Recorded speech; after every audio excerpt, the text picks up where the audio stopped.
Et nous parlons toujours de la victoire du 6 octobre 1973, bien sûr la commémoration de cette victoire. Nous avons le plaisir d'accueillir au bout du fil Monsieur Jean Messia. Vous êtes expert en relations internationales. Bonsoir. Bonsoir monsieur. Alors tout d'abord, une question très générale. Comment évaluez-vous la victoire du 6 octobre 1973 sur le plan populaire et sur le plan international en général? Écoutez, la bataille du 6 octobre, du Yom Kippour, du 6 octobre 1973, s'inscrit dans une série de conflictualités depuis 1948, suite donc à la création de l'État d'Israël, que les États arabes n'ont pas accepté. Et évidemment, en 1948, en 1956 et en 1967, les États arabes qui ont essayé en fait de rayer Israël de la carte ont subi successivement 4 défaites. Et donc en réalité, plus personne dans le monde arabe ne croyait ne serait-ce qu'à une demi-victoire.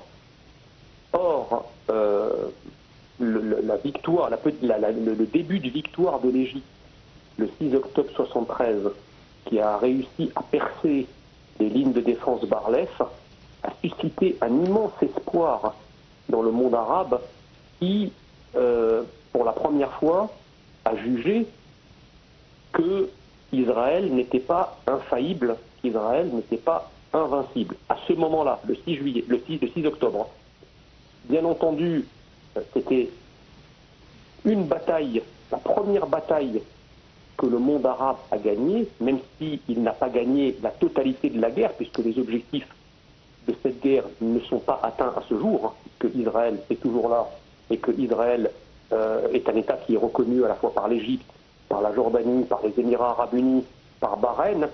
Donc les objectifs, si vous voulez, initiaux de la guerre n'ont pas été atteints. Mais quand même, c'est aussi parce que l'Égypte a remporté cette première victoire que ça a aussi, d'une certaine façon, favorisé la volonté israélienne de se mettre à une table de négociation et grâce aux efforts déployés par le président Sadat qui s'appuyait sur cette victoire, eh bien, d'enclencher un processus de paix. C'est ça qui est paradoxal, c'est-à-dire qu'il a fallu cette guerre, il a fallu cette bataille, il a fallu cette première victoire pour que naisse la paix entre l'Égypte et Israël.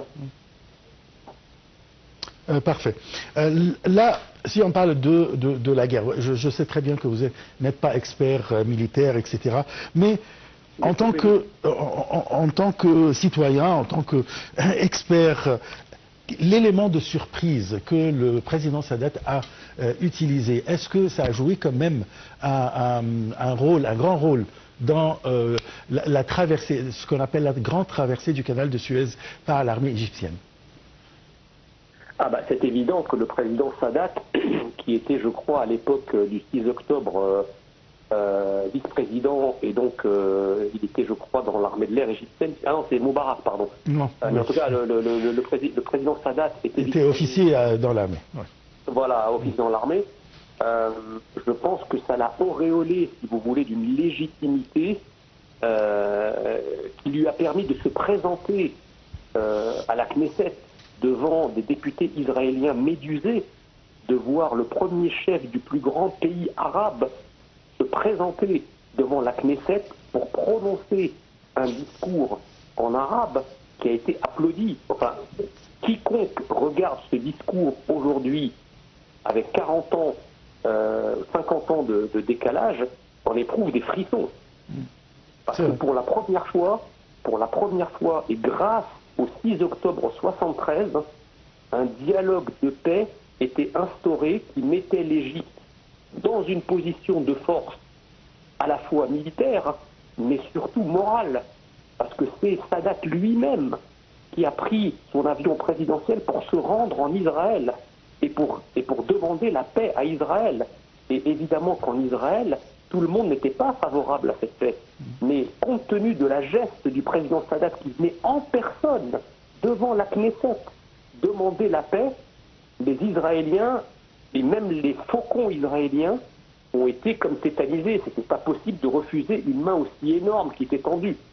Et donc, ça fait de la geste de Sadat une geste historique, non seulement sur le plan régional, mais sur le plan international. Et je peux vous assurer qu'à l'époque, moi j'étais en France, et je n'étais pas encore français, j'avais un passeport égyptien à ce moment-là, et ce qu'a fait Sadat en 79, quand vous arriviez en France et que vous disiez que vous aviez un passeport égyptien, les gens vous regardaient avec des yeux pleins d'admiration, en disant vous avez un président formidable.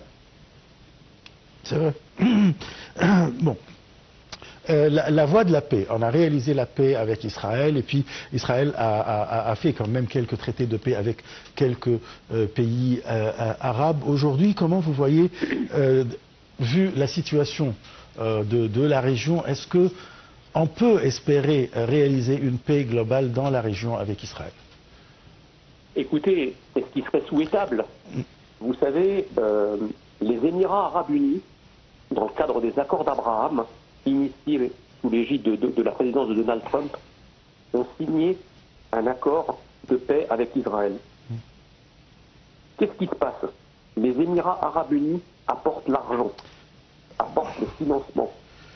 Israël apporte la matière grise. Par contre, je suis très désolé parce que c'est la fin de notre émission. On n'a plus de temps, alors on va continuer notre conversation lors d'une autre émission.